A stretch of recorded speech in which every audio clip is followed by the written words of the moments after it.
Hello, in front of me I've got Motorola Moto G100. In this video I'll show you how to change alarm sound. In the beginning, enter clock. Now enter alarm and select one of your alarms. Tap on song name, dismiss and select your new alarm sound from the list. You can also add a new alarm.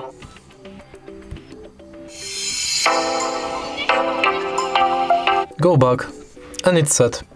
If you find this video helpful, please leave like, comment and subscribe.